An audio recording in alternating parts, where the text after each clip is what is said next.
Buenas noches, gracias por estar aquí nuevamente. Empezamos con ese banner de las 500 charlas, porque esa fue nuestra meta del 2022. Y estoy muy agradecido con todos y en nombre de todas las 157 personas que hasta el momento han dado una charla en mi oficina, podemos confirmar de que para diciembre 31 vamos a tener en realidad 508 charlas. Entonces, hemos pasado la meta. Muchas gracias a todos los que han apoyado. Y ya que pasamos esta meta, en realidad esta meta ahora la ponemos como la mitad del camino, porque la mitad del camino efectivamente nos va a llevar a una nueva meta que queremos llegar. Y que vamos a llegar a las 1000 charlas.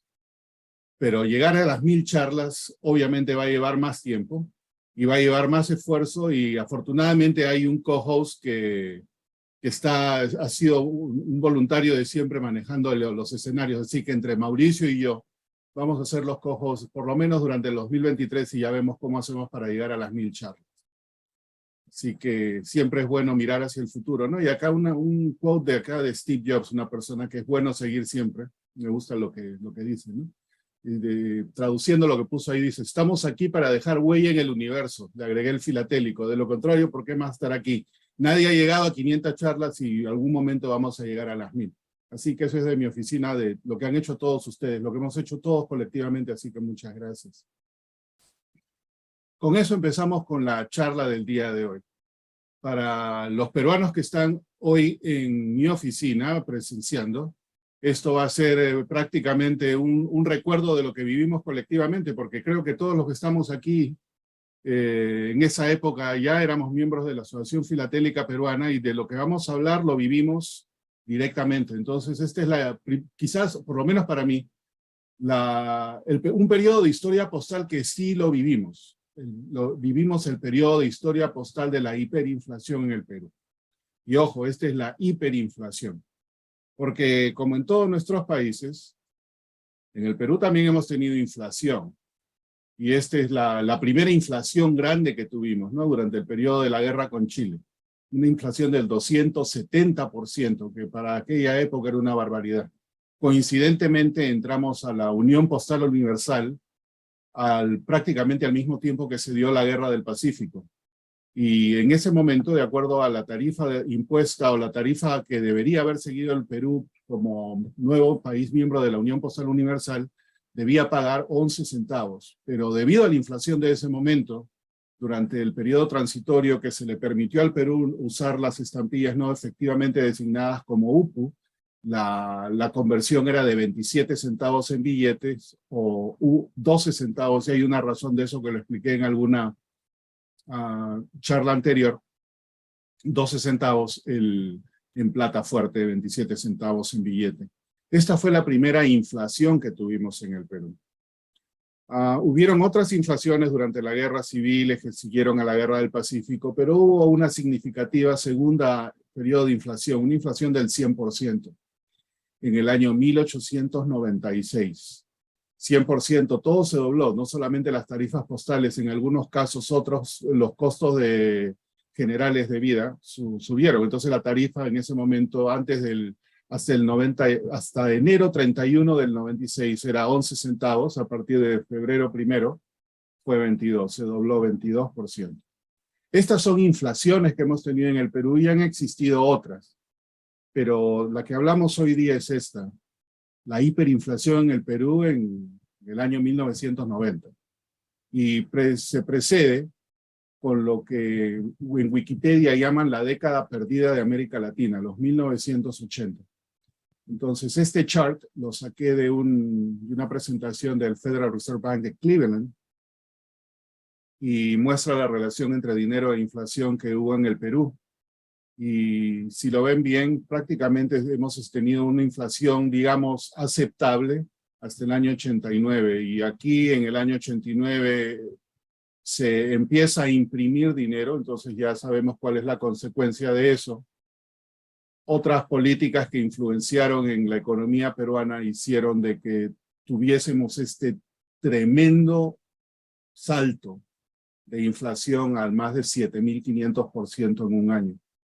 El periodo que vamos a hablar solamente vamos a tocar esta parte muy poquita, pero vamos a tocar esta parte de aquí, el año 90. ¿Por qué llegamos ahí? ¿Cómo pasó?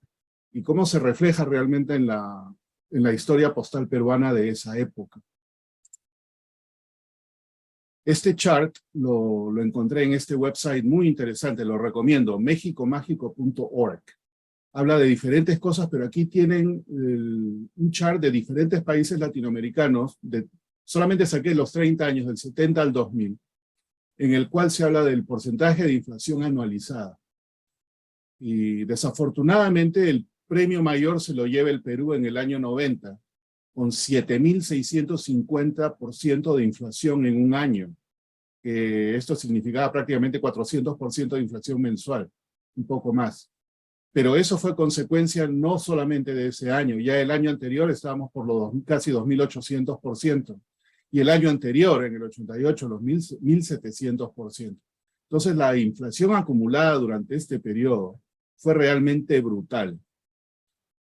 Es una de las cosas que varios de nosotros aquí decimos, a nosotros no nos las contaron, nosotros la vivimos.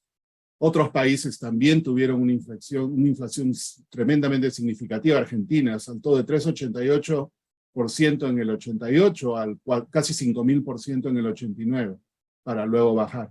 Pero lo que tuvimos en el Perú en este periodo fue drástico, realmente brutal. Entonces vamos, ¿cómo llegamos a la inflación?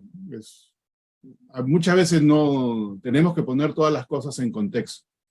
Entonces, seleccioné aquí estos 5 años del 85 al 90, porque es el periodo realmente que tuvimos un cambio presidencial en el 85 y luego otro cambio presidencial en el 90. Pero ya para el 85 teníamos problemas y entra en vigencia la nueva unidad monetaria que fue el INTI. El INTI reemplazaba al sol de oro, el anterior. Y la conversión era 1.000 soles de oro por un INTI en el año 85, cuando termina el gobierno de la UNDE y empieza el gobierno de Alan García. Para el año 86 se crea la famosa imagen de lo que le llaman el MUC, el Mercado Único de Cambio. El dólar era controlado, el tipo de cambio era controlado, supuestamente estaba a subir el 2.2% mensual, pero en realidad en esa época ya empezaron con muchos otros tipos de cambio, digamos, semioficiales. Habían como 100 o 120 tipos de cambio diferentes. Si queríamos importar trigo, era un tipo de cambio. Si queríamos importar llantas, era un tipo de cambio distinto. Si queríamos importar electrónicos, era un tipo de cambio distinto.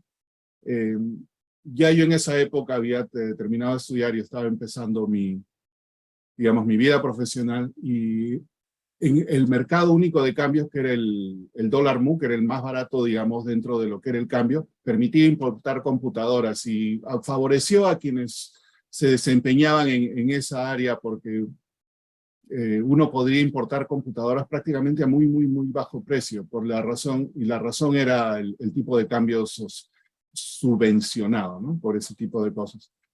Pero cuando empieza el MUC, hablando de 100 tipos de cambio diferentes y hablando de subvenciones, eso no dura para siempre si es que no ha habido un plan realmente de ajuste o de proyección de cómo se va a sostener, que desafortunadamente no lo hubo. Entonces para el 87 ya el Perú como país empieza a tener problemas.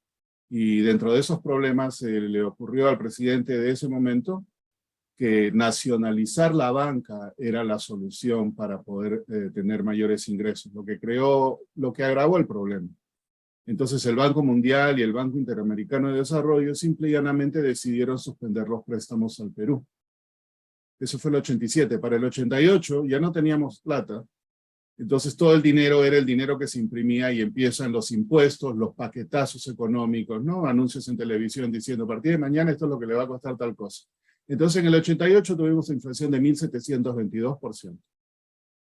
Para el 89 se suspendió, ya no había de dónde pagar, se suspendió el pago al Fondo Monetario, ya no éramos elegibles para crédito y la única manera que quedaba para poder subvencionar ingresos al Perú era vender las empresas públicas. Ese año hubieron 2.775% de inflación. Eso tampoco duró mucho tiempo, porque para 1990, cuando ya venía el cambio de gobierno, y vamos a hablar un poquito de eso en la parte que sigue, el Perú ya estaba al borde de la quiebra. Esa es la realidad. Se puede mascarar de muchas maneras y quizás muchos libros de historia o muchos tratados económicos, depende de quién esté dando la opinión, van a decir una cosa favorable o no, pero quienes vivíamos allá sabíamos eso. El Perú estaba al borde de la quiebra.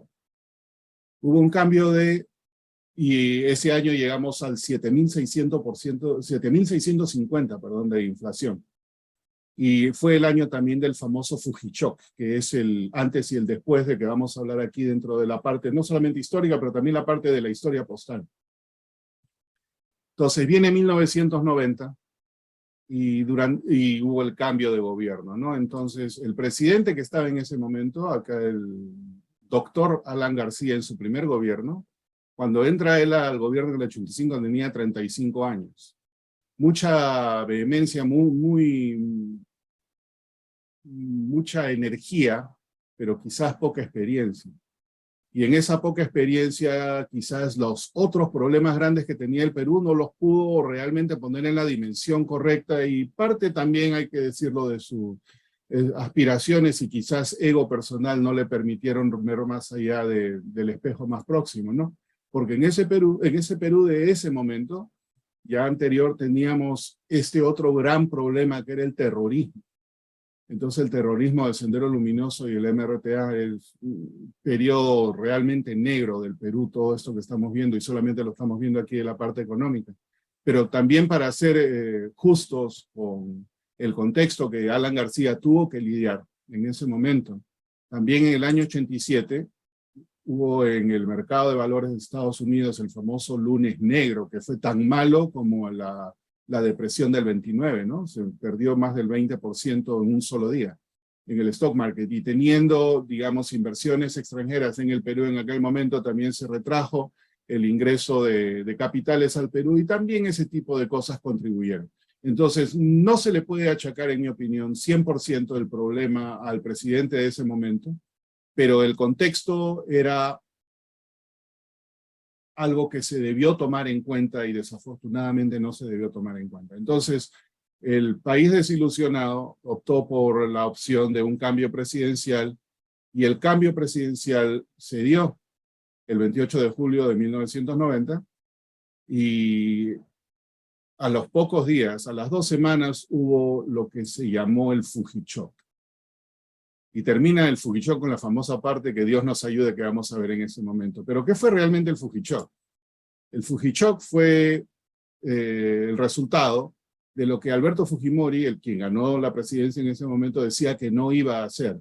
Él competía contra Vargas Llosa, no sé si era conocido esto, pero en el 90 Vargas Llosa y un grupo también se lanzaba al gobierno, y Vargas Llosa fue muy transparente. Él dijo que lo que necesitaba el Perú bajo estas circunstancias era un choque económico. No había otra manera de parar la inflación, y eso era totalmente cierto. Eso se comprobó. Fujimori decía lo contrario. Él decía que no iba a ser un shock, y ganó las elecciones diciendo que no iba a haber shock.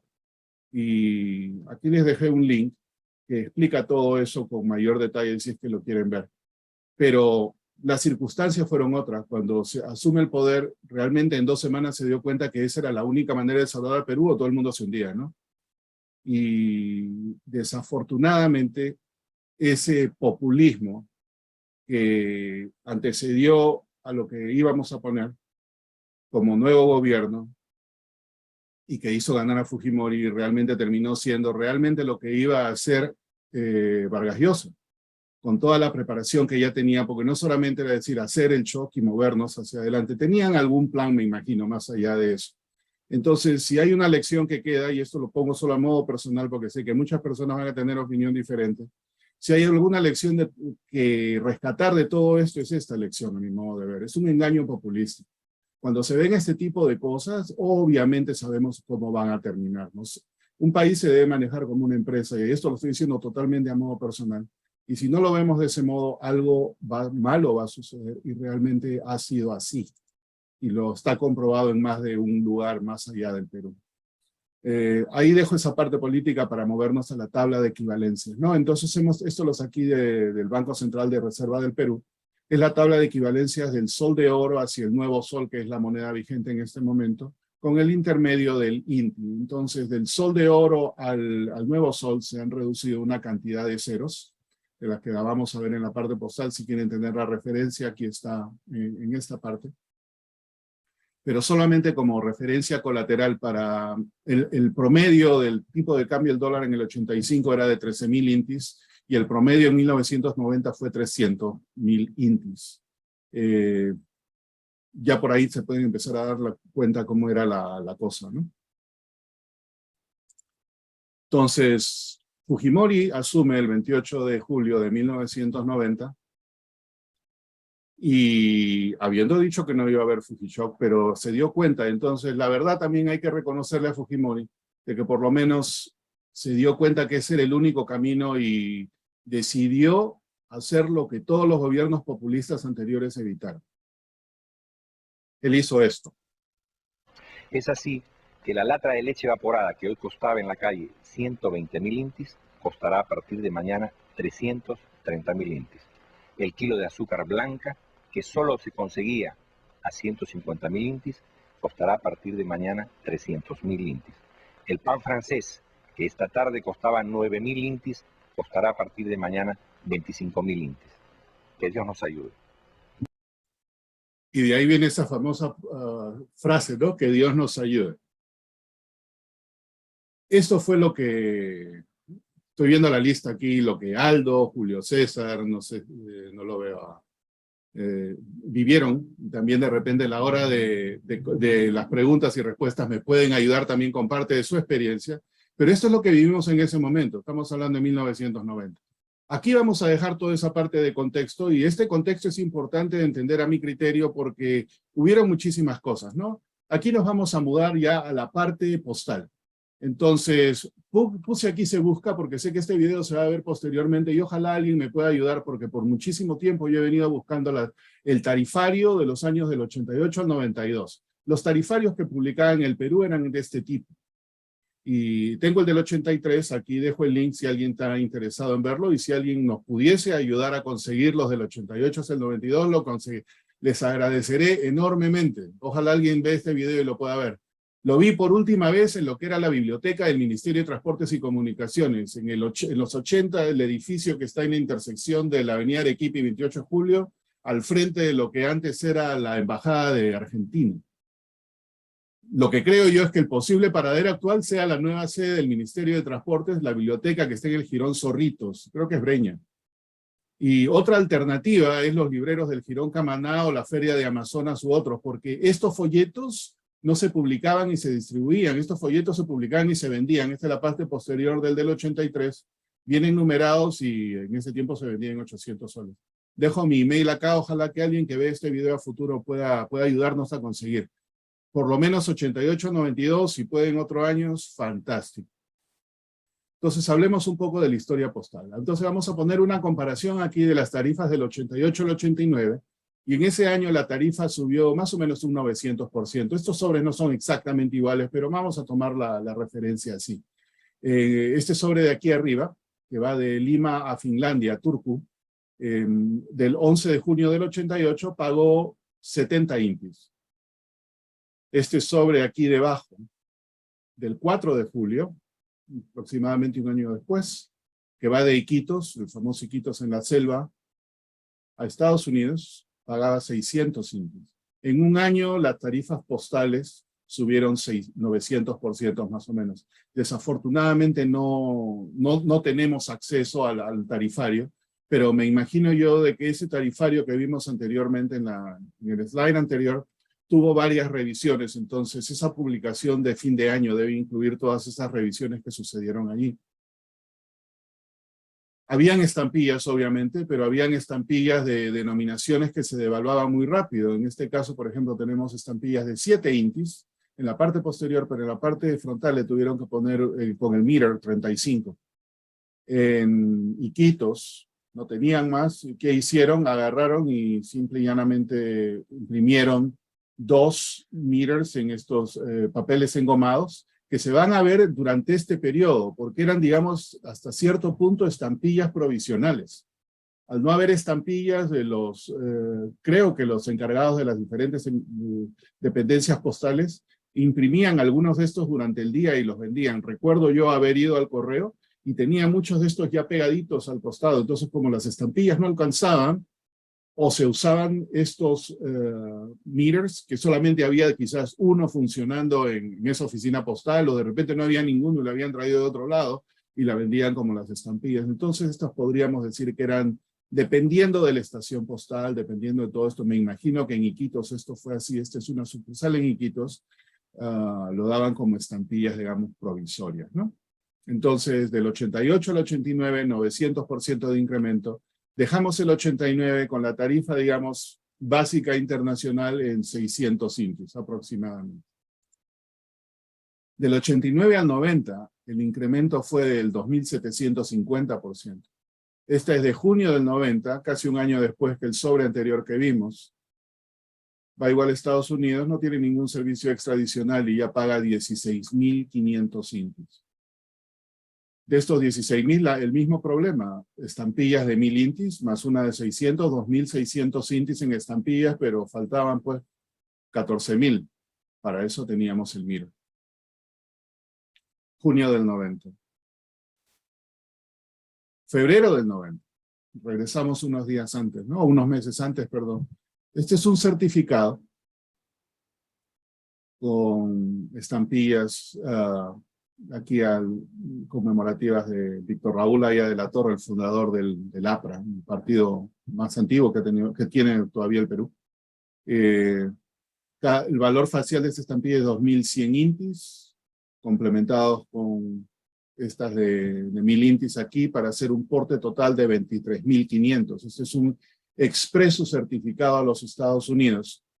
Vemos estampillas de 1.000 intis, estampillas de 2.100 intis, pero para completar, ya en este tiempo no habían muy frecuentemente estampillas de bajísima denominación para la época, 300 o 200 intis, en este caso faltaba 500, así que 300 impreso en la parte posterior del sobre, 200 impreso en la parte frontal, para hacer el porte de expreso certificado de 23.500 intis.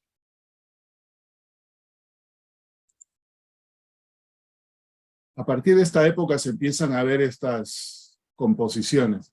Y lo interesante de esto, me imagino que este sobre del 6 de junio de 1990, pagando de Lima a Melbourne 38.000 intis, por lo menos pesa el doble, si no el triple, al haberse puesto estas 35 estampillas. El sobre no lo puede lavar y se siente pesadito.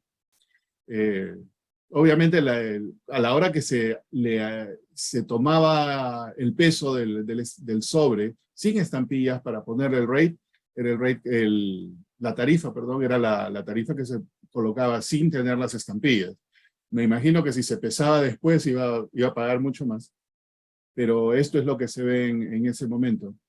Este tiene 30 estampillas de un valor de 1.100 intis, más 5 estampillas de 1.000 intis para hacer el porte. Me imagino porte simple Australia de 38.000 intis. En este tiempo ya habían cambios drásticos de valores faciales. Y aquí tenemos una estampilla muy bonita, muy ilustrada con uno de estas cerámicas precolombinas de las tantas culturas que ha habido en el Perú. El valor facial de cada una de ellas es 5.000 intis. Entonces este va en junio del 90 hacia los Estados Unidos pagando una tarifa certificada de 30.000 intis.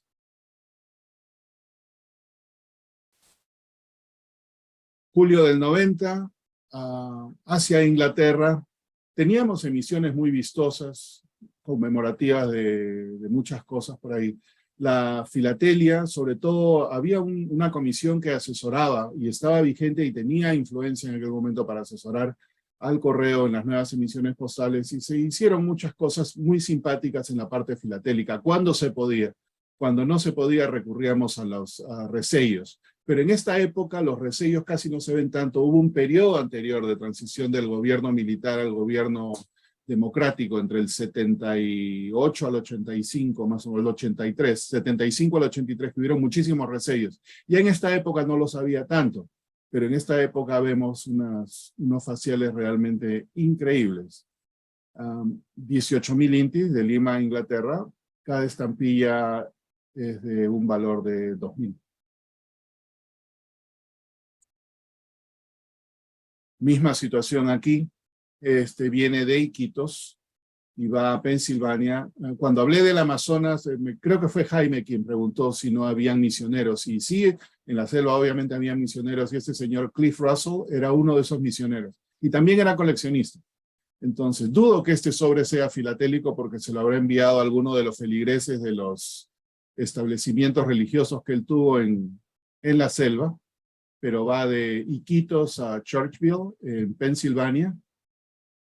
Paga 31.500 intis con 35 estampillas de 900 intis cada una. Esta estampilla se emitió en febrero del 90. No pude distinguir bien del matasello cuando se mandó, pero tiene que ser posterior al 90, ¿no? Posterior a febrero del 90. Misma situación, las 35, 3 en el frente y 33 sobrepuestas atrás unas con otras, hacen que este sobre sea bastante pesado.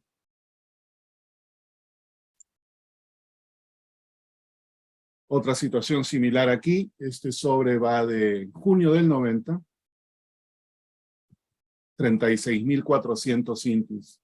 Curiosamente, me imagino que estos deben ser los últimos usos o últimos rezagos, quizás estampillas de muy baja denominación, de 300 intis, que no es nada, porque el meter es de 34.000.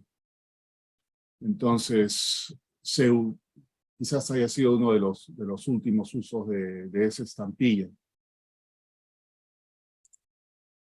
Volvemos a ver la situación que se ve durante este periodo, ¿no? Estaba también de Lima a Turku, nuevamente en Finlandia. Y una nota especial, en algún momento salió un archivo a la venta en eBay de Y Youth Service. Esto era de los pen pal, ¿no? Personas en el mundo que estaban aprendiendo otro idioma, inglés o lo que fuera, y se escribían para poder ejercitar su dominio del nuevo idioma. Entonces, ese archivo salió a la venta en eBay. Ahí pude comprar una buena parte, otros también compraron otras partes, no solamente de Perú, de muchos otros lados. Y interesantemente, la mayoría de los sobres que yo he visto, no solo de los que yo he podido conseguir, pero en otras colecciones que conozco, que tienen este tipo de alfombrado, solamente han sido, y la mayoría, perdón, son de este archivo, del International Youth Service, así que menos mal que se conservó. Misma situación, junio 19 de 1990, 37.000 intis de Lima a Turku con esta estampilla de 1.250 intis de la visita del Papa al Perú. Junio 21 del 90, Villa María del Triunfo es una zona popular en el sur de Lima. Tenía su propio meter, como lo vemos allí. Esta paga 18.000 intis, parte con estampilla, parte con 2 meters. Una cosa interesante que comprueba lo que expliqué y que llegué a ver, era muy fácil agarrar y sacar una impresión pues, de estos dos con un solo meter de 10.000, ¿no? Pero estos ya estaban preimpresos y se distribuían en el día a los expendedores postales. Entonces, al distribuirse en el día, se trataba de ajustar al valor que fuera. Yo no tengo, pero he visto uno en una colección, que así como hemos visto ese empapelado de estampillas, hay un empapelado de estos meters, un sobre muy, muy, muy interesante, y se da por esa situación. Se pudo haber hecho un solo meter, pero bueno, en ese momento se le distribuía, estaba disponible como, digamos, entre comillas, estampilla provisional, ¿no? Si se le pudiese dar ese nombre.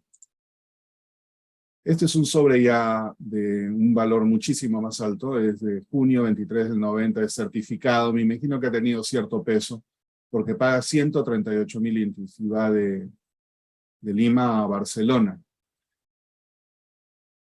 Este señor seminario era filatelista, me imagino de que este señor Javier Barranco era su corresponsal, y quizás ahí adentro iban muchas piezas filatélicas, ¿no? Sobre. Debe estar en tarifa, porque no creo que haya sobrepagado, y en todo caso, si sobrepagó, era un sobrepago muy, muy corto. Pero es un sobre de un valor alto para esa época, 138.000 intis. Van a haber infinidad de sobres de este tipo. Pero ya en junio y julio se da una situación, ya durante ese periodo casi no se ven estampillas.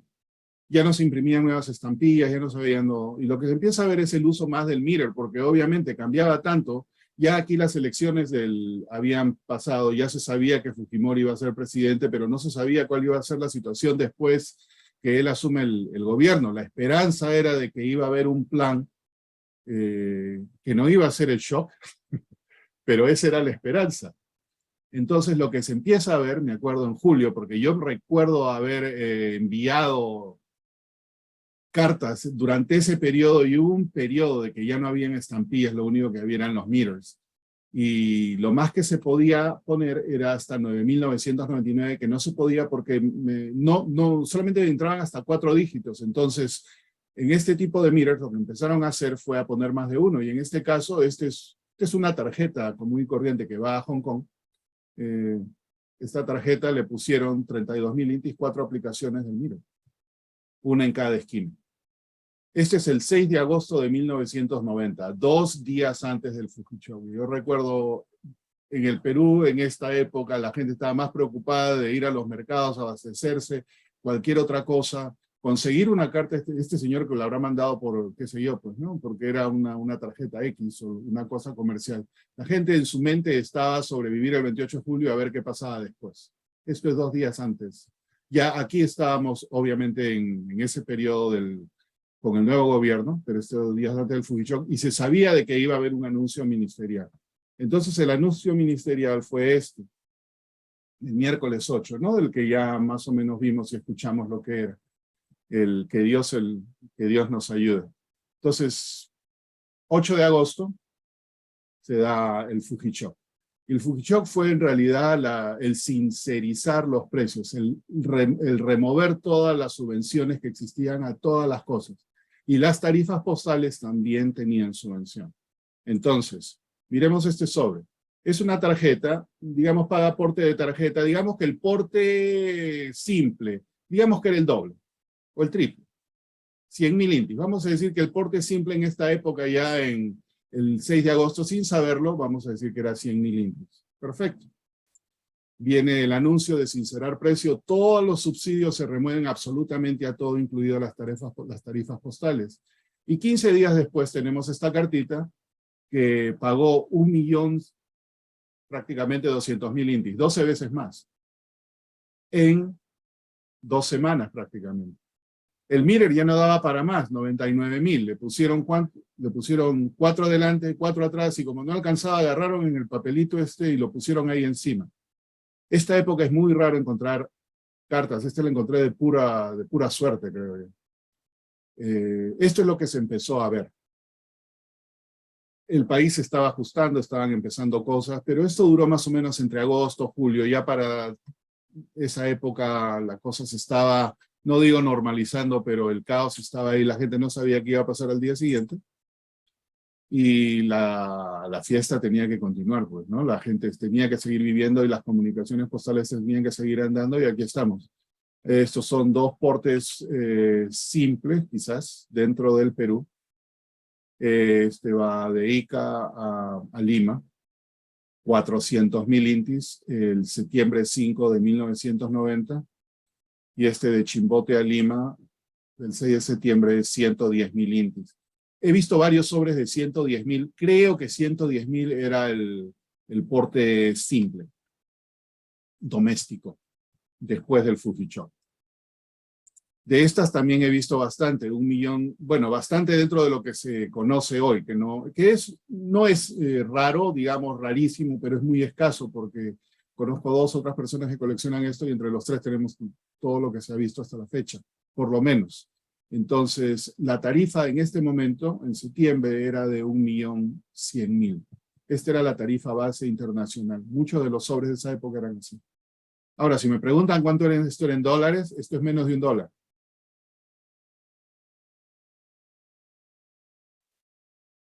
Ya para el 90 también las estampillas de valores más bajos, digamos, ¿no? Esta es de, ¿qué valores? 50.000 intis. Ya pues era una cosa muy, muy pequeña, muy irrisoria. Entonces empiezan los resellos. Esta es una estampilla del faro, uno de los faros que tenemos en el Perú, con el valor original que se emitió, que creo que son 200 intis, ya no servía absolutamente para nada. Así que se resellaron dos de ellas, una en 110 y la otra en 230.000. La estampilla del costado es muy interesante. Es de los Juegos Deportivos Sudamericanos del 90. Y esta serie muy tímidamente tiene el valor facial en unas letras muy pequeñitas, porque realmente era una vergüenza, y este es de valor bajo, 290.000 intis. Esta carta de Pucallpa, en la selva, a Corpus Christi, en Texas, pagó 400.000 intis para llegar hasta allá.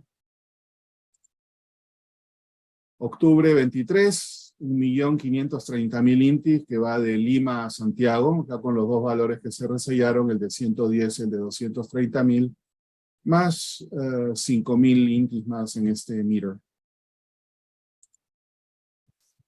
Misma situación, me imagino que este era porte doble quizás, de Lima a Turku, el famoso archivo este que mencioné del International Youth Service, 330.000 intis en octubre del 90.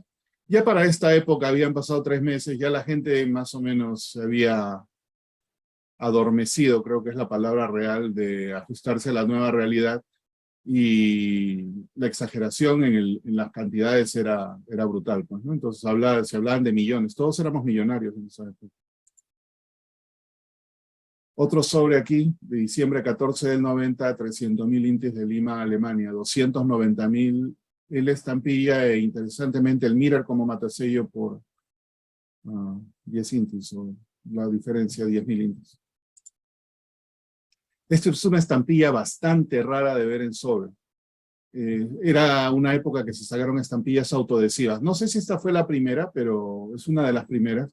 El material es malo, es un sticker, es una cosa, es una calcamonía, se pegan y después la goma se pone mal y todo. Pero bueno, esto todavía está en buen estado, va del Cusco a Francia y paga $500.000 de intis, 500.000 intis de Cusco a Francia. Debe ser finales del 90, principios del 91, porque esa estampilla se emitió en noviembre 22.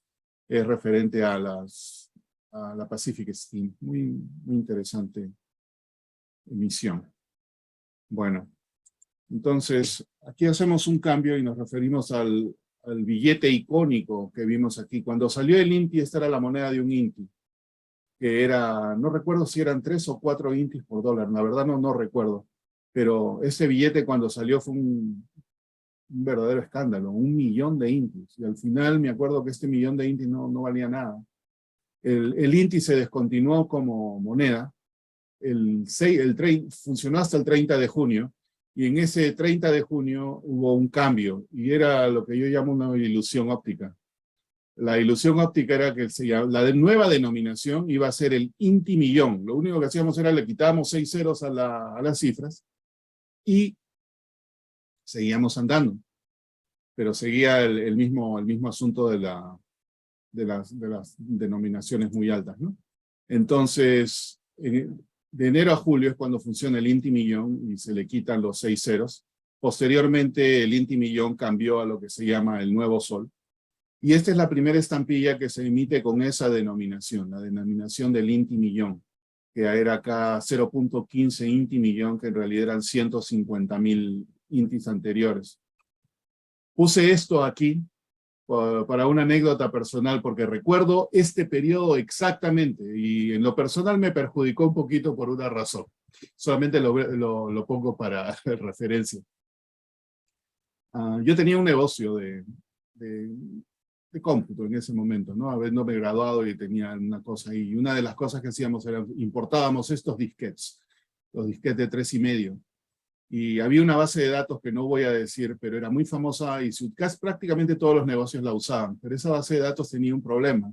La parte numérica, cuando se grababan números, tomaba mucho espacio, si es que no se podía optimizar bien esa base de datos. Entonces, varios de los clientes que yo tenía en esa época, a mí me compraban en promedio 10 cajas de disquete al mes para hacer sus copias de seguridad. Ahí no había USB, no había cloud, no había nada. Era tu disquete, tu cajita de disquete. Entonces, era buen negocio, porque varios clientes, 10 cajas al mes, era una cosa simpática. Cuando entra el cambio y se hacen las modificaciones, hicimos varias modificaciones a esos sistemas, al quitarle 6 ceros de 10 cajas al mes, vendía ahora 2 cajas o una. Entonces, realmente en ese sistema, al quitarle los ceros, tuvo un impacto, digamos, ¿no? En la parte que hasta ese momento era una parte del negocio que yo tenía. Eso como parte curiosa, lo recuerdo claramente. Otro sobre de la época, ¿no? De enero 24 del 91, para 1.400.000 intis antiguos, va de Magdalena, un distrito de Lima, Sao Paulo, que era el nuevo 1.40 inti millón. Entonces, esta famosa estampilla de 310.000 intis con una imagen de los trabajadores del correo, le ponían ahí pro Navidad, creo, del trabajador postal. No sé si realmente esto era para eso, lo que era para pagar el porte. Yo no creo que los carteros hayan recibido un beneficio de ahí. Y este fragmento es uno que le tengo bastante afecto porque es el porte más alto que yo he visto de esta época, 6.200.000 intis. Y es un impreso que va de Lima a Santiago, el enero 25 de 1991. 6.200.000 intis antiguos eran 6.2 de los nuevos inti millón. La misma situación aquí con cambios de tarifas que no conocemos documentadas, pero las podemos deducir más o menos de lo que vemos. Entre julio del 90 a febrero del 90 hubo un 1.200% de incremento. En 7 meses se incrementaron las tarifas postales esta cantidad. En julio estábamos en 34.000 intis por el envío de una tarjeta postal. Para febrero ya eran 400.000 intis o 40 centavos del inti millón.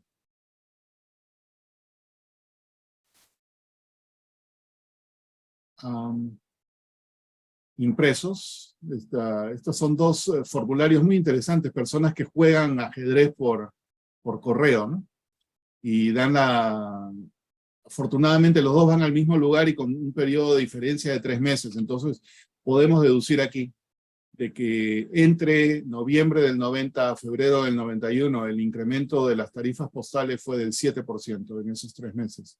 Esta de octubre o noviembre del 90 paga 280.000, va de Lima a Islandia, y esta de febrero paga 300.000.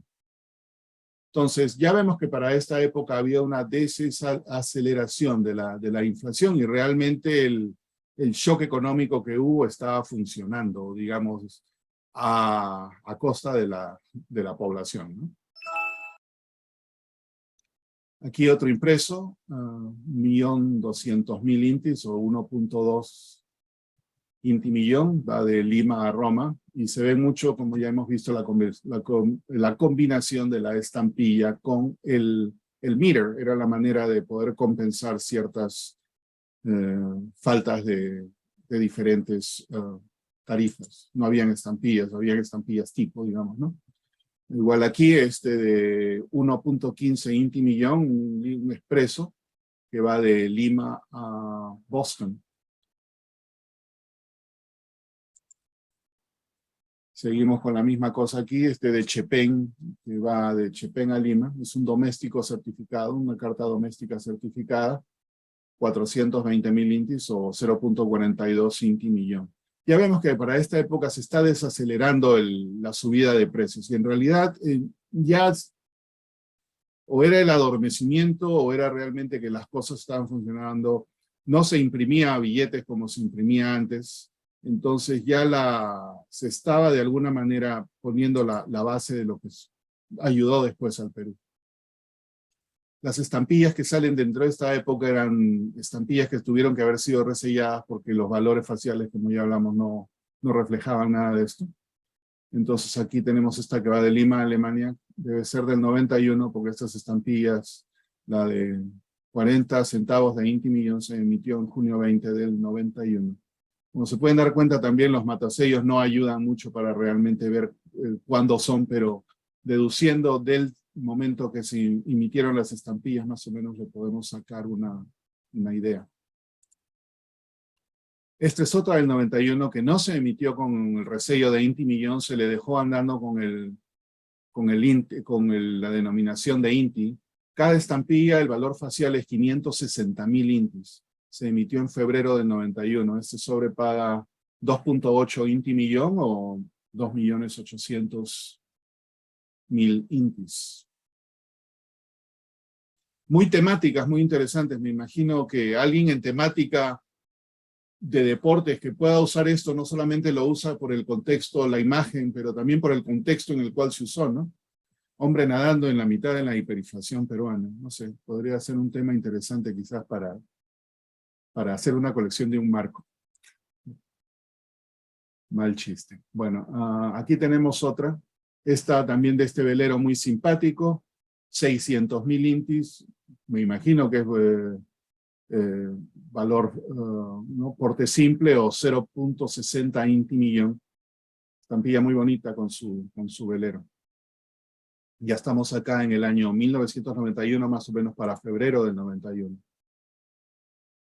En enero del 91 hubo el cambio de denominación y entró el Nuevo Sol, que el Nuevo Sol en realidad reemplaza al inti millón, es lo mismo, es la misma denominación, pero ya no se, digamos que tenía un impacto psicológico diferente, no decíamos millón, ya decíamos un Nuevo Sol. Era prácticamente lo mismo, todos no teníamos plata, pero el asunto era que nos venían por ahí. Y la primera estampilla que se emite con esa denominación del Nuevo Sol es esta que habla de ¿no? de un encuentro presidencial entre Bolivia y el presidente de Bolivia y el Perú, y acá hablamos en ese se hablaron de ciertas cosas cuando Perú le daba cierto territorio de acceso al Pacífico a Bolivia y cosas por ahí. Creo que se llama Playa Bolivia, lo que ellos tienen, los bolivianos, en el territorio peruano. Entonces estaba de Huaral a Italia. Huaral es una población muy cerca de Lima, 1 hora al norte de Lima. Muy interesante, muchos de los pobladores de ahí fueron los inmigrantes japoneses que se asentaron en el área.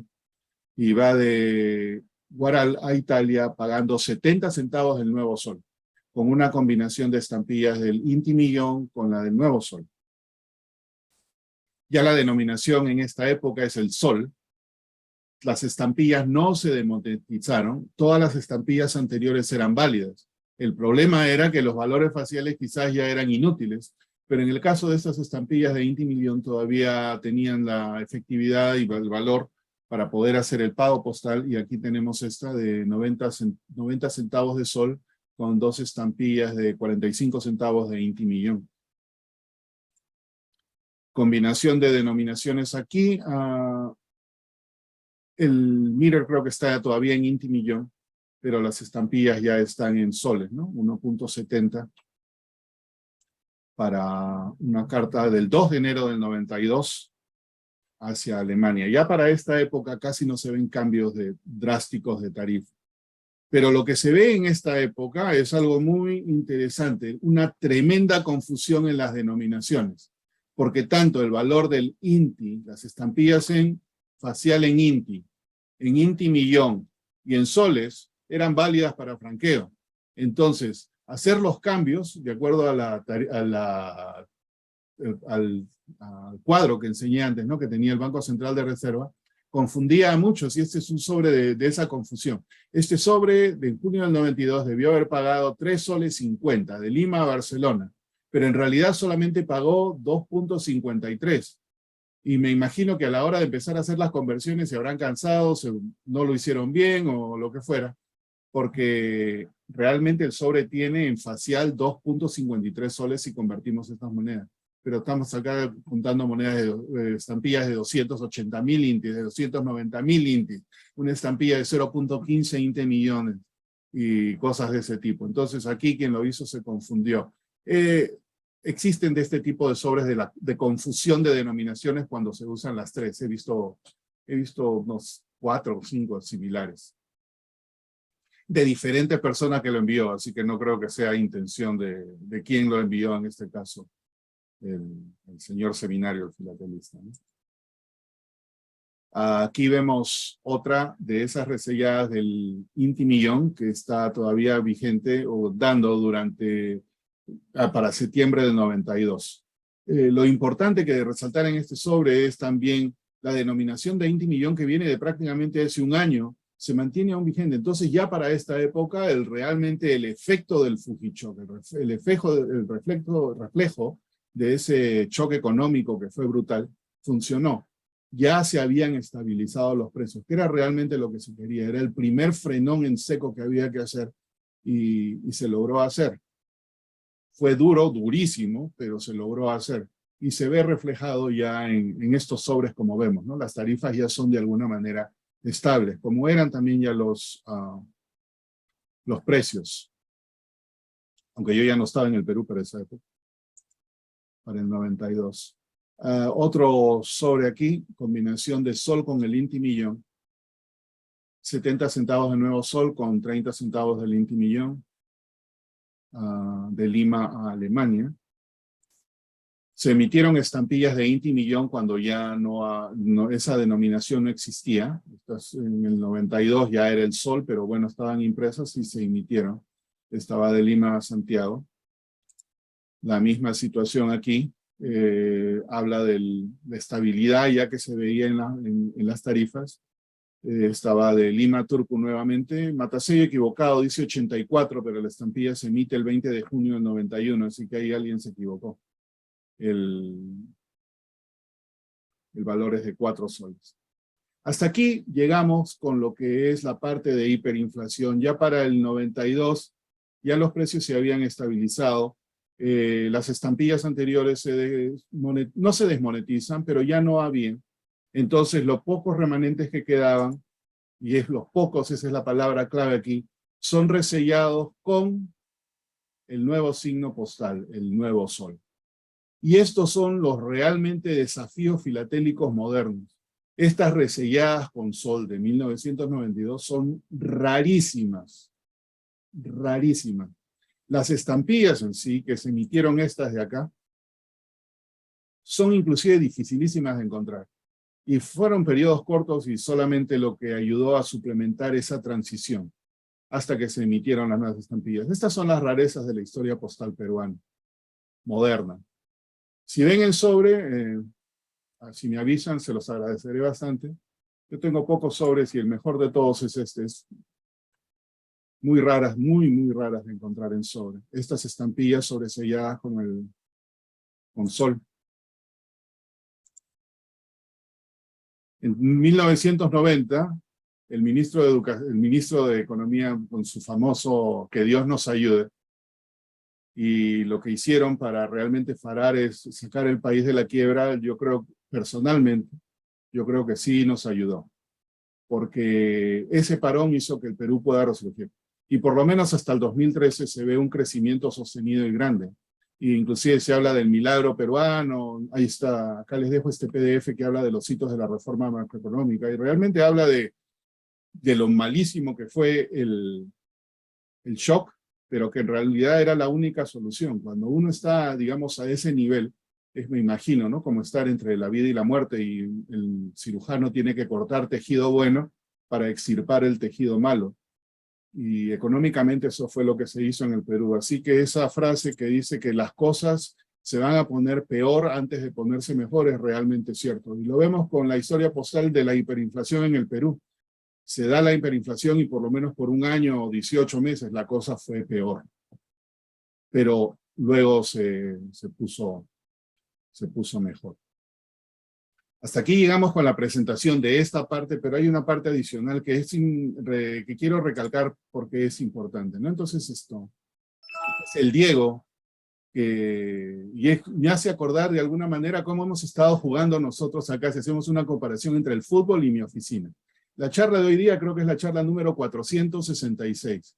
Y cuando empezamos como juego, por la situación que nos puso el COVID, y nos pusimos diferentes metas. La meta inicial eran 100 charlas y 183, después 300, 400, 500, y creo que es apropiado hablar hoy día de inflación, porque inflamos la meta tremendamente. Entonces, hasta la fecha, quizás, en un principio jugamos cortito, pero aquel Diego está pateando la pelota para un juego largo, ¿no? Entonces alguien tiene que correr para alcanzarla.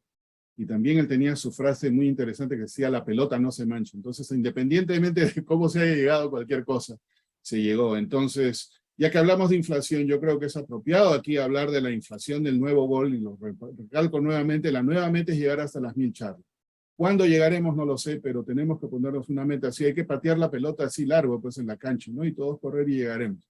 Y es fácil de llegar, a mi criterio, porque hay 157 personas que han dado charlas aquí y que nos van a hacer llegar a las 508 para fin de año. Entonces, si dividimos las 492 que faltan entre esos 157, si se toman la molestia de dar 3 charlas cada uno durante los próximos 2, 3 años, vamos a llegar a las 1000 fácilmente. Y regresamos al principio que tenemos desde que empezamos esta charla, ¿no? En Filatelia todos sabemos algo que los demás no. Así que si se animan a dar una charla, piensen en 3 durante los próximos años. Tenemos 2 co-hosts, incluyendo a Mauricio, que nos va a ayudar a poder llegar a esa meta. Así que piensen en esa parte, ¿no? Ya le hemos puesto hiperinflación a los goles de mi oficina. Así que con eso ahí los dejo, con uno de los goles de Maradona en el Napoli. Gracias. Gracias, Henry. Y me gustaría, si es que Aldo o Julio César están por ahí, también que den su opinión de esa época. Yo estoy acá, te estoy escuchando. Habla tú tienes ideas de esa época. Estoy buscando mis recuerdos en el cerebro y la verdad es que lo primero que me acuerdo es la bomba de Tarata. Bueno, eso fue en 92, eso claro. Ya, eso fue, creo que fue el cierre de la hiperinflación. A ver, hay muchas cosas que decir, muchísimo.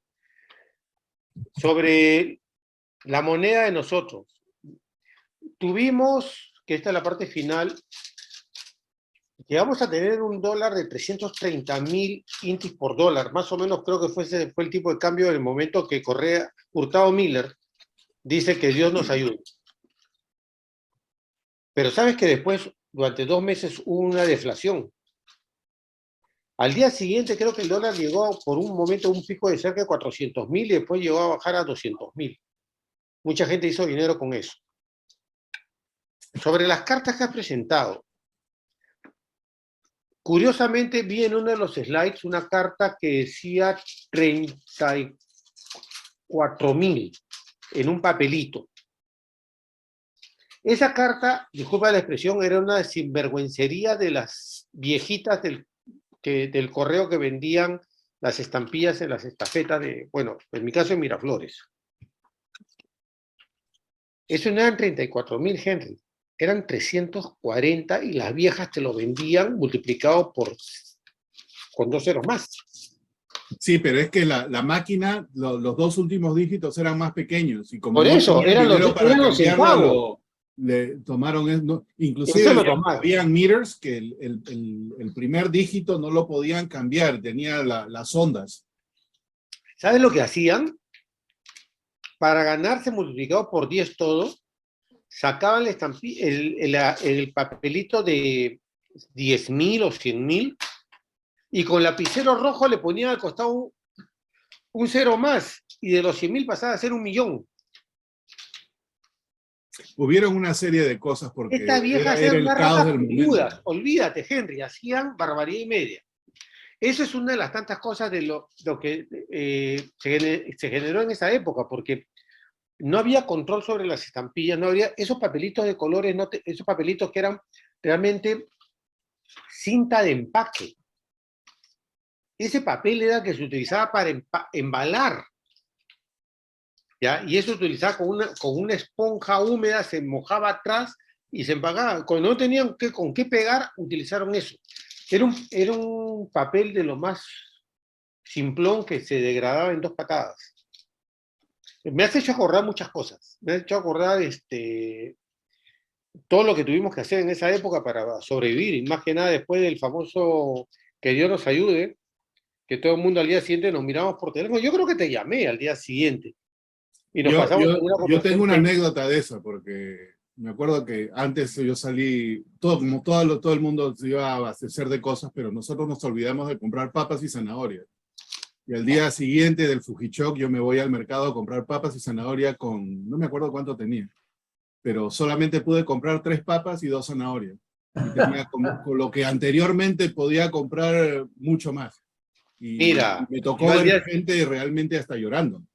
Yo al día siguiente fui yo tenía con unos amigos una empresa de publicidad o que trabajamos con varias compañías de marketing, como marketing, y al día siguiente lo que nos alcanzó era, con todos los, no sé, ladrillos que teníamos de 5.000 intis, esos moraditos con la cara de Grau, nos alcanzó para comprar un pan de molde y una Coca-Cola de 1 litro taparrosca.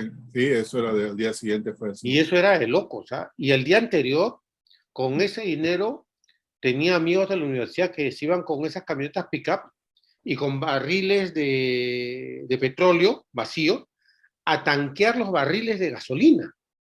O sea, eran unas bombas andantes por la ciudad. Yo llenaba el tanque del Volkswagen con menos de $1 antes del Fujichok, y después Yo también tenía un Volkswagen igual que era tú, ¿no te acuerdas? era $20, porque todos los precios se sinceraron. Bueno, en fin, no sé si alguien tiene preguntas referente a la parte filatélica. A la parte filatélica. Bueno, yo te puedo dar un comentario, gente, antes que Mauricio entre. Dale. Yo también estoy buscando el tema de las tarifas. Es muy complicado el tema de las tarifas porque, hasta donde recuerdo, esos tarifarios los recibían estas señoras en las ventanillas, en papel tipo bulky, y a final de cuentas lo desechaban como papel higiénico, y al día siguiente venía otro y otro y otro. Pero también los imprimían en esos folletitos y los vendían. Yo me acuerdo de eso. Yo he visto. Sí, los vendían, pero el movimiento, el cambio de tarifa a veces era tan violento que lo sacaban eso que nosotros conocíamos como stencil. Sí, ese que le da ese que le das la vuelta, ¿no? Entonces el stencil, ese era el tema de las tarifas. Otra cosa, solamente para agregar al respecto de tarifas, hace como un año atrás hablé con un señor llamado Philippe Boulon, que no sé si todavía está vivo, creo que ha fallecido. No, sí está vivo, él colecciona. Sí, porque hay uno de estos que ha muerto joven, que también estaba metido con el tema de la tarifa de Perú. Pero este señor, Philippe Boulon, él me dijo que en algún momento las tarifas peruanas de esa época estaban directamente relacionadas al franco oro, que era la tarifa base de la UPU. Con lo cual el gran problema que había era que cada vez que el franco oro era actualizado, y que a lo mejor esto era diario, la tarifa cambiaba. Entonces, por eso era tan complicado tenerlo. Yo tengo unas tarifas de esas por ahí, si quieres te las paso. Seguro. ¿Ok? Lo dejo ahí. Lo dejo al resto de los chicos. Gracias. Mauricio. Gracias, Henry, por la interesante charla. Mi pregunta va relacionada, aunque creo que lo mencionaste bien al final, que se usaban en un momento, digamos, las estampillas con las 3 denominaciones, pero hubo un momento en que se dijo, hasta aquí ya no se pueden usar las estampillas, ¿alguien las tenía con la denominación anterior o simplemente esperaron a que se agotaran o en efecto hubo un fin para poder usar algunas de las estampillas con las denominaciones anteriores? No, nunca se desmonetizaron. Pudieron seguir siendo usadas mientras el valor facial tenga sentido, que duró un tiempo y luego se acabaron. Ya no habían estampillas, entonces empezaron a resellar anteriores ya con la nueva denominación del sol, ¿no? Las súper raras que son raras sueltas, en sobre son imposibles algunas. Pero no se desmonetizaron. Ok, gracias. Jorge. Sí, muchas gracias, Henry. Me hizo recordar a mí también esa época que tuvimos alta inflación en México, no tan alta, pero que llegamos a casi el 200%. Lo que tú mostraste del 86, 87, por ahí, se me hizo bajo, porque yo recuerdo que sí estaba más arriba. Digo, porque fue el año en que me casé, entonces lo recuerdo muy bien. Oye, tengo varias preguntas. Te voy a hacer algunas preguntas. Una, aunque ya la contestó en cierta forma Aldo, por cierto, felicidades Aldo, no hemos platicado. ¿Por qué estas tarifas públicas son poco conocidas hoy en día incluso?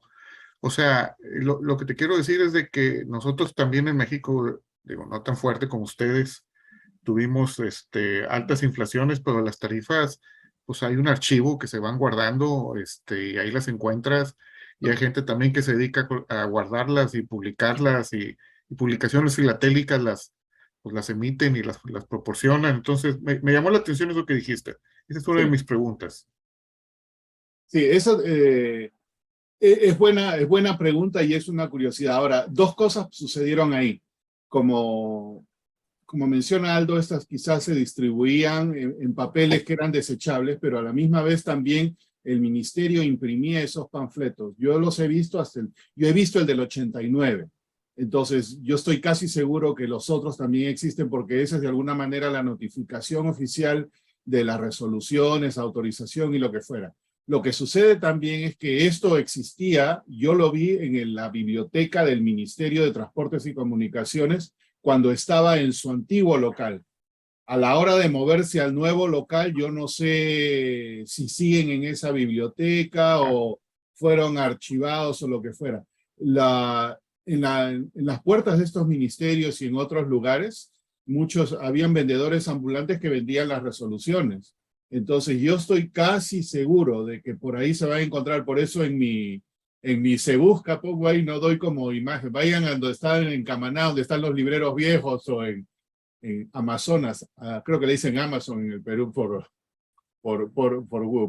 broma, pero Claro, yo estoy casi seguro que ahí deben estar, pero es un papel viejo como cualquier otro, ojalá que aparezca. claro. Sí, bueno, interesante, interesante. No en todas partes lo hacen de esa manera. Por eso me llamó la atención. Me llama la atención que publicaciones filatélicas no las hayan recopilado, ¿verdad? Para publicarlas. Desgraciadamente no. Oye, Desgraciadamente. la siguiente ya son preguntas sobre comentarios que tú hiciste, nada más para que me quede claro. Mostraste una cubierta que tenía cuatro, pues creo que eran etiquetas de 9,000 y decías 32,000. Me llamó la atención por qué la diferencia, porque 9 por 4 da 36, no 32. Debe haber sido un Error de dedo. error mío. Ah, ok, ok, ok. La otra cosa es, mencionaste dos tarifas muy raras, una de 6,200,000 intes, y también mencionaste una cantidad de sellos que son raros, que son los del 92. ¿Podrías elaborar un poquito por qué son raras esas dos Sí, cosas, un poquito más? sí, el primero, ese fragmento de impresos que va de Lima a Santiago, de 6 millones y pico de intis, es el franqueo más alto que yo haya visto de ese periodo. No digo que es raro, pero es el más alto de todos ellos. 6,800,000. Hay otros, he visto de 5, he visto de 4 millones. Los demás de 1 millón son la norma, pero de 6 y algo no. Eso uno. La otra que tú te refieres, la del 92, hubo el periodo de transición para finales del 91, en el 91, ya las estampillas con Inti Millón o Inti ya no estaban en existencia y se mandan a hacer las nuevas estampillas con la denominación de sol. Pero en ese periodo de transición, mientras esperaban, estampillas anteriores se resellan con un nuevo valor en soles.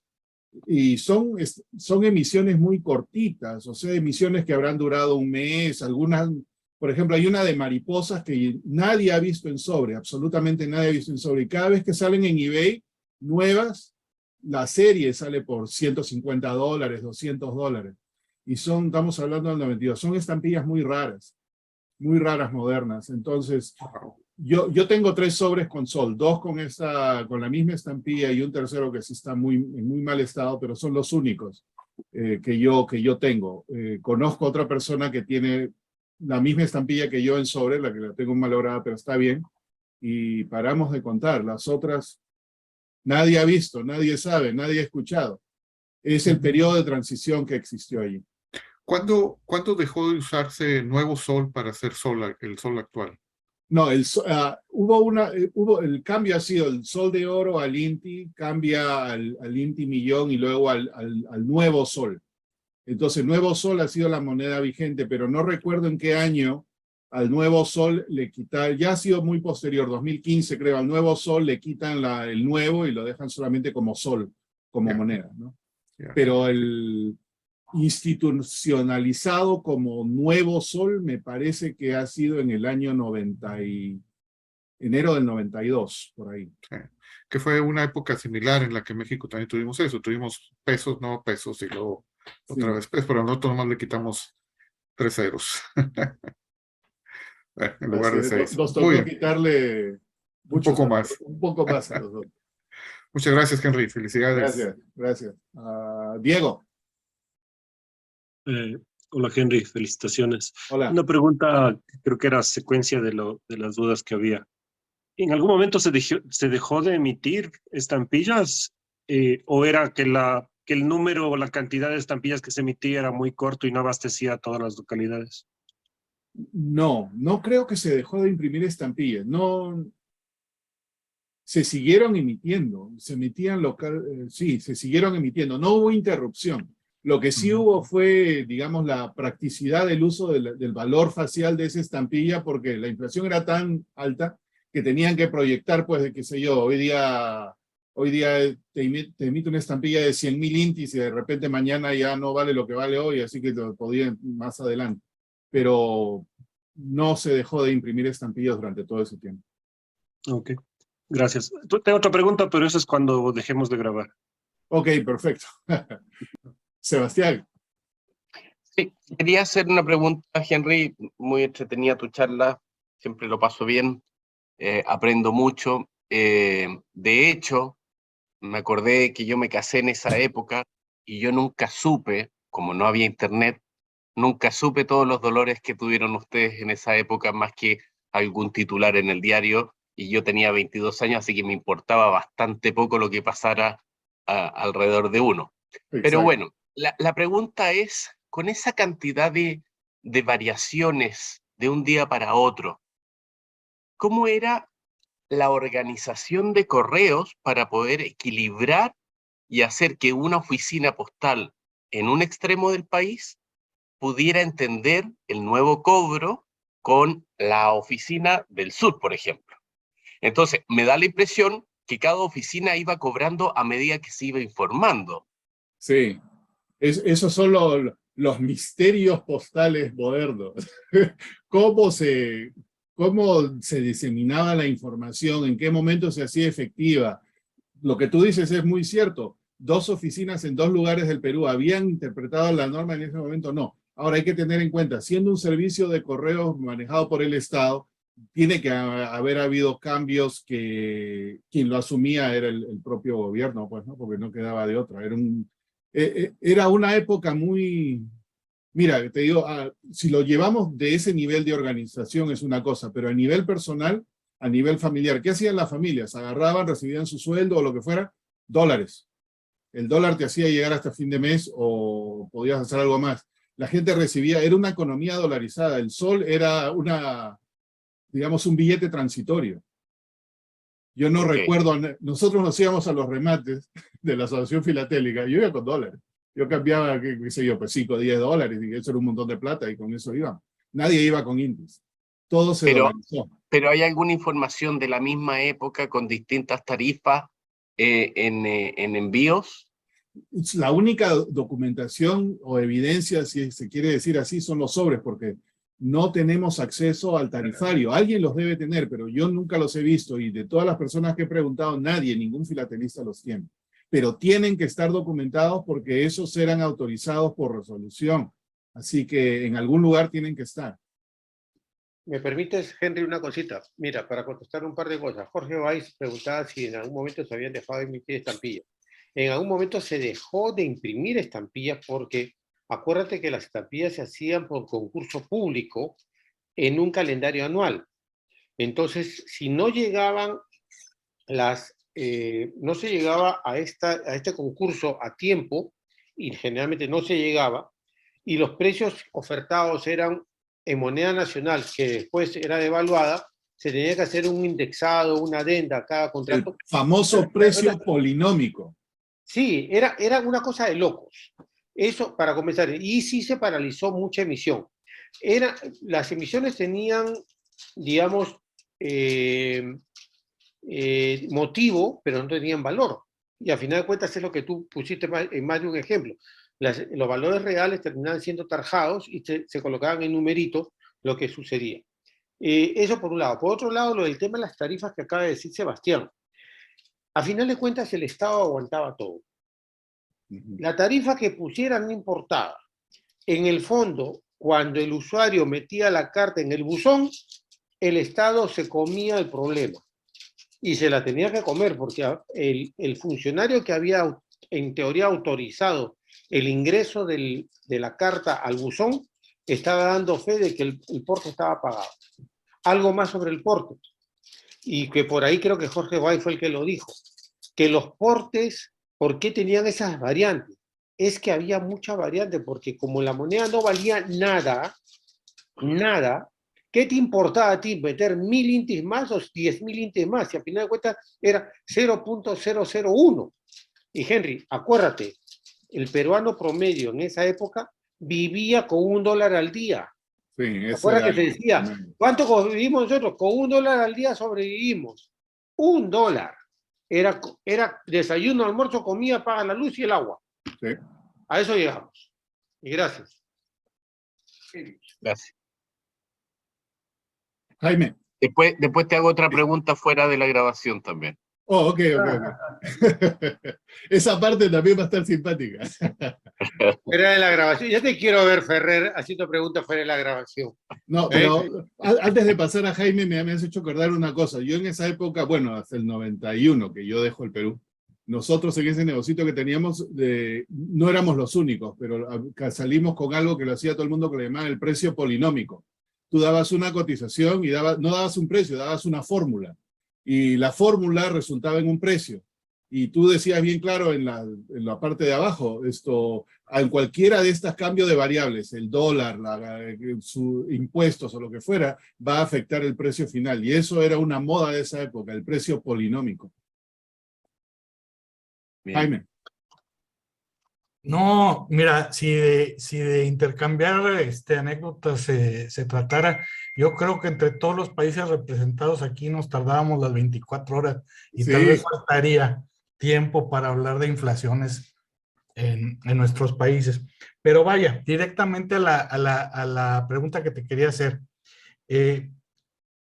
Dentro de todas las cartas que presentaste ahora, vi que muchas de ellas, o fue la impresión que yo me llevé, están utilizando timbres conmemorativos para pagar el franqueo. Sí. ¿Existía una serie regular, una serie definitiva durante este periodo y se usó para ajustarse a esta inflación? ¿O fue una cascada de timbres conmemorativos subiendo su valor facial? Creo que es lo segundo. Buena pregunta, ¿no? En realidad en el Perú nunca hemos tenido, no en esta época moderna, digamos, hemos tenido una serie definitiva para todo esto. Siempre ha habido una razón para emitir una estampilla. No ha habido sin razón. Entonces, ya en los... Sí, pues, desde los años 40 no tenemos series definitivas, efectivamente. Mira, me has hecho caer en cuenta de eso. Siempre hemos buscado alguna excusa. Sí. Mira, uno lo toma como algo de natural que se da en todos lados, de que todos los países emiten series definitivas, y me has hecho caer en la cuenta que no. No, bueno, pero es muy buena pregunta, ¿verdad? ¿No? Esa es, digamos, una de las preguntas, digamos... Y te lo pregunto porque la semana que entra me toca hablar de México Exporta. Sí. Y fue la serie que le tocó lidiar con todos estos cambios en México. Sí, y unos cambios increíbles. Entonces quería ver si había una serie equivalente en Perú, pero veo que no, que es una cadena de conmemorativos. Sí, no tuvimos nada de eso. Henry, disculpa que me meta, pero justamente es lo del tema de los contratos. En los gobiernos de Alan, y probablemente también Belaúnde, generalmente lo que había eran emisiones conmemorativas, porque recuerda que en el año 87 hubieron 2 instituciones que pagaron porque se hicieran sus estampillas, y una de ellas las acaba de mostrar, Pacific Steam Aviation Company, que estuvo dirigido por Alberto Rivero, el tema del diseño de la estampilla, la primera estampilla en papel autoadhesivo de pésima calidad. Ya, pero esas no duran, son autodestructivas. Es autoadhesivo. Mira, te puedo decir que a mí me pidieron saber si yo podía encargarme la impresión, acuérdate, por el tema de imprenta. Y Alberto de Rivero vio el tema de la impresión, lo cual es un desastre, pero eso fue pagado por Pacific Steam, no fue pagado por el gobierno. Y la otra estampilla que fue muy conocida fue la del centenario del Banco de Crédito. Acuérdate la tela Paracas en forma de la X. Del Banco Vice, esa es la última estampilla. Banco de Crédito. La X y el por más, la X la flecha, la cabeza de flecha hacia la derecha. Que es el por más. Esas dos emisiones fueron pagadas por particulares. Y luego eso se convirtió en una moda, porque como el gobierno no tenía con qué pagar las emisiones, acudía a que los privados pagaran las emisiones conmemorativas. Por eso que no existían emisiones regulares. Las pocas emisiones regulares que existieron en los 80 son, uno, las cabezas clavas de Chavín, que son horrorosas las estampillas de un solo color, monocromática, blanca, con color magenta, azul, rosado, verde. Es que era lo más barato de imprimir también. Pues, ¿no? Pero por supuesto, y las otras, que fueron la de la Constitución, la figurita de la Constitución, y todas le cambian el valor abajo, te acordarás. Antes de eso, también que eran menos feas, pero también monocromáticas, eran la cabeza del Inca, te acordarás, el 6 soles, 10 soles, que fueron las primeras reselladas, del verde olivo, que fueron reselladas en colores 24 y 28, y otras tantas más, ¿no? Entonces, un poquito respondiendo a lo de Jaime, es que en esa época, si tú no pagabas tu emisión, no te salía. Tuvimos suerte en la Asociación Filatélica que se sacó una emisión conmemorativa de la Asociación Filatélica por los 50 años, acuérdate. Y esa no la pagó la asociación, pero sí es parte de la época de la inflación. Sí, esos eran tiempos que había que hacer magia. Mauricio. Henry, la pregunta que te iba a hacer, bueno, la respondió Aldo hace un momento, pero quería confirmar esto. Ya que el dinero en aquella época no valía nada, ¿hasta qué punto se pueden estudiar los sobres para determinar las tarifas? Porque ponerle unos cuantos miles más o miles menos no importaba. Entonces, eso me llama mucho la atención, que tal vez viendo los sobres sea un poco difícil. Sí, ojalá que aparezcan esos cuadros tarifarios que mencionaste al principio. Y respondiéndole a Jaime, en Honduras no hay definitivas. Nosotros no tenemos estampillas definitivas. O sea, es otro caso curioso. Todas son conmemorativas. Te tendrías que ir tal vez a CIVEC. Allá al siglo XIX, una emisión que fuera la única. Pero somos otro país que no emite definitivas, Jaime. Todos los sellos de nosotros son conmemorativos. Y el único, creo que aquí del grupo, creo que yo no tengo experiencias de hiperinflación, porque aquí nunca hubo hiperinflación. Cuando yo nací era 2 por 1 con el dólar, ahorita estamos a 24 por 1, 24 y medio. Así que nos hemos deslizado muy poco, pero sí tengo una anécdota de hiperinflación, Henry, cuando yo estaba pequeño en Brasil. Que empezó la hiperinflación, bueno, la inflación, no hiper, la inflación bien marcada de finales de los 80, principios de los 90. Claro, yo me entretenía recogiendo dinero, fichas en la calle, yo pensaba que era mucho, y que los brasileños las dejaban caer y se molestaban de recogerlas porque no valían nada. Yo no sabía, ¿verdad? Pero yo siempre agarraba un montón de monedas cada vez que salía. Esa es mi única anécdota de inflación que te tengo. Y nuevamente felicidades por la charla. Gracias. Y también tengo algo para después de que grabes. Henry. Sí. David. Muy bien, muy padre tu charla. ¿Me permites mostrar una curiosidad de México? Más o menos? Adelante, por favor. En México, ¿sí ven la imagen? Ahí viene. Ahora sí. Cuando le quitaron los 3 ceros se llamó 9 pesos, aquí se ve. Sí, nuevo, ok. Pero luego, varios años después, el gobierno decretó que la N ya no iba. Ah, la misma operación y ya viene lo de abajo, sin la Sí, M.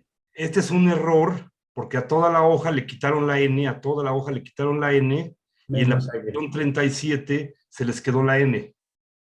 Es un error moderno de México. ¿De qué año es esa estampilla? La estampilla es de los años 90, era la serie definitiva que había en México, pero en el, no me acuerdo si 96 o 97 le quitan la N y se queda esta posición con la N. Entonces tiene las dos monedas que valían lo mismo, tiene las dos monedas en la misma tira, en la misma hoja. Ya, está interesante, no sabía. Mira Una qué de cada curioso, en el 4 Perú, monedas. y en realidad, claro, digamos, peso se asocia definitivamente con muchos países, pero en México fue la moneda, igual que en el Perú, el sol, ¿no? Entonces, como sol, pone el nuevo sol y se entra le quitan el nuevo y queda el sol de toda la vida. Ah, Aldo, creo que me dices que Ariel quiere hablar.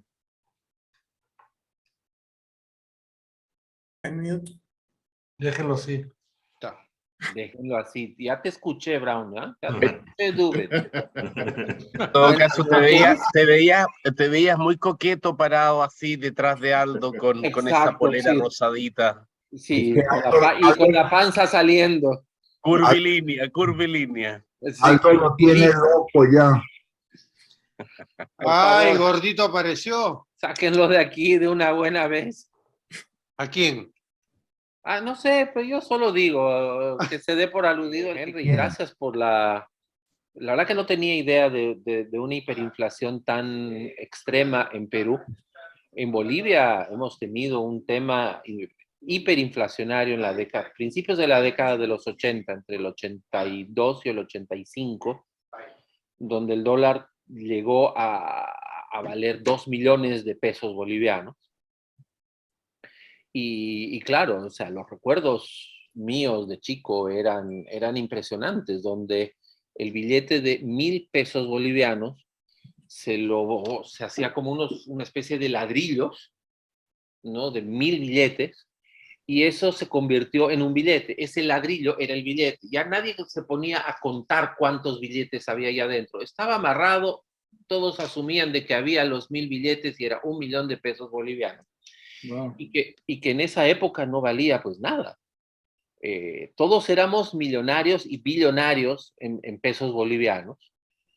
Las cuentas de banco, claro, si las convertíamos a dólares eran, ¿qué? $1,000, pero eran, qué sé yo, 10 millones, 15 millones, 1 billón, el manejo de los ceros se había convertido en un escándalo. Sí. En un escándalo. Un pan costaba, qué sé yo, 1 millón de pesos. Era ridículo lo que había pasado.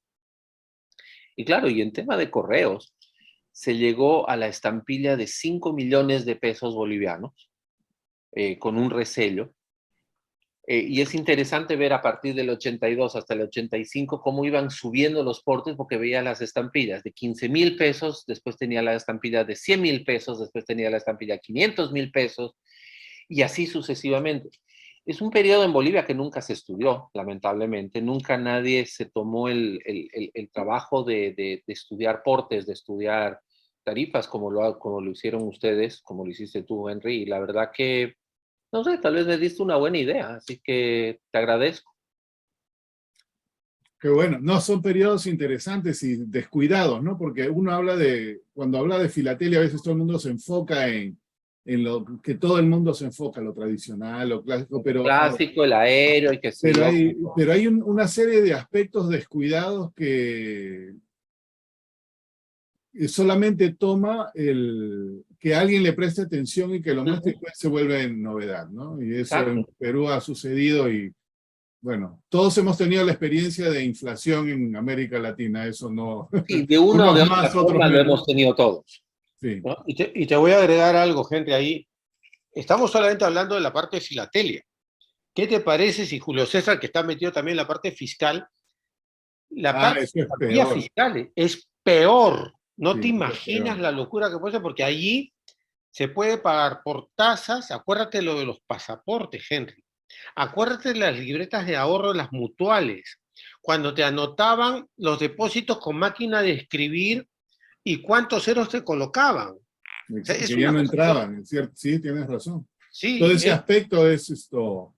Lo vimos algo con con la exposición de la caja fiscal de Miguel, ¿no? De Ramiñani, pero en el Perú también hemos tenido caja de ahorros, gracias. Y, ¿verdad? El aspecto fiscal es más drástico, inclusive. Es de locos, eso es de locos. Y en la parte numismática en Bolivia, empezaron a emitir billetes, se empezaron a pedir billetes al extranjero, pero cuando llegaban, no, esto era todavía pedido, de 5, 10 mil pesos bolivianos, llegaban al país y ya no valían nada. Y entonces empezaron a emitir lo que llamaban cheques de gerencia. No eran billetes, eran cheques supuestamente avalados por el Banco Central de Bolivia y que terminaron, no tenían nada. Y hay piezas muy raras en eso, en la parte numismática, ¿no?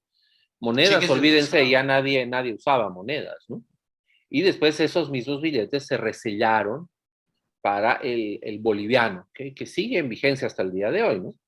Pero también sacamos 6 ceros y una época horrible. Me hace acordar, es anterior a este periodo, en el 80, cuando todavía el sol, nosotros teníamos la moneda del sol de oro, que era una moneda de bronce, pero una moneda que pesaba, y cuando hay devaluación anterior, la gente quería esa moneda porque la vendían como metal, que tenía mucho más valor que el valor facial que tenía la moneda.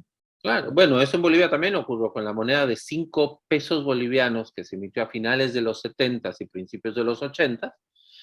La agarraban, la perforaban en el medio y la usaban como volanda, no sé cómo se llama. Sí, washer. Como washers, exactamente, como volandas, washers, porque era más barato. Sí, increíble. Acuérdate que hubo una volada en la cual la moneda de 100 soles oro, que es una moneda plateada, valía más de 1000 soles oro de esa época por el metal que contenía, que como la moneda total, habiendo sido acuñada. Eso es el tema de los metales, es una cosa de locos. En Perú, acuérdate la moneda rin nomás, el rin. Claro. La ficha para el... Bueno. La ficha rin. Exacto. Y los cheques también, los cheques se endosaban y todo el mundo creía en los cheques, así tuviera 25 endosos, porque no había forma de conseguir dinero, billetes. Así es. Bueno, gracias. Mejor no hablé porque nos volvemos locos acá. Sí, no, esa parte es difícil. Miguel. Bueno, sí, un comentario. Bueno, primero, felicitaciones, Henry, muy interesante, y por supuesto que nos hiciste acordar a todas las experiencias que vivimos en los distintos países, ¿no? Sí. En mi país quería recordar que, bueno, vos hablaste de los 6 ceros que le sacaron ustedes a la moneda. Nosotros nunca llegamos a sacarle 6 de golpe, pero en total le sacamos 13.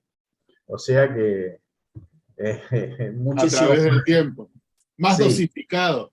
Claro, más dosificado, pero en total son 13. Una enormidad. Y nosotros, bueno, un comentario nomás. Nosotros tuvimos la suerte de que todo este periodo está documentado, porque en ese momento el correo hacía los boletines de correos y telégrafos que publicaba todas las escalas tarifarias. Y nosotros hicimos un libro con un amigo que se llama Las tarifas postales en época de inflación, que va del 70 al 92.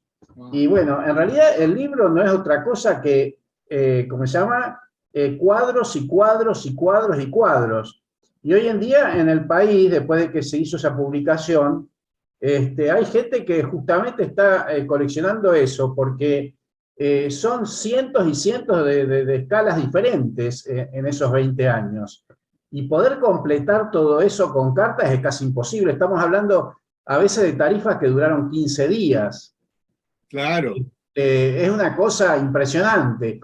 Realmente es muy interesante. Nosotros tenemos la suerte de que lo tenemos documentado eso, esas variaciones ¿cómo se llama? Tarifarias. Y sería muy interesante que ustedes lo pudieran hacer, porque la verdad que es muy entretenido cuando uno tiene toda esa información y tratar de buscar una carta de cada valor, ¿no? Exacto. Realmente muy complejo. Bueno, era eso nomás. No, gracias y felicitaciones por ese trabajo, porque es realmente un desafío. Suerte que ustedes han tenido acceso a esa intención, no nos falta. Sí. El problema es que de dónde lo sacamos si nadie lo tiene. Muestro acá la tapita del libro. es el, Wow. de las tarifas postales en época de inflación. Que lo publicó la FAEFA, además, Felicitaciones. Bueno, gracias. Tenemos que llegar a algo similar. En fin, ya veremos. Claro. Mauricio. Henry, una pregunta, recordando eso de los disquetes que nos mostraste. Esta es una pregunta más de informática de aquella época. Entonces, asumo que los softwares, si los compraban fuera, digamos, softwares de contabilidad, había que modificarlos para que agarraran tantos dígitos, porque supongo que los Claro. hacían en países que no tenían una inflación tan marcada. Sí, no, ahí te respondo de otra manera. Se hacían allá. Uno de los primeros programas que yo desarrollé fue efectivamente de eso, de inventarios y contabilidad. Y habían, digamos,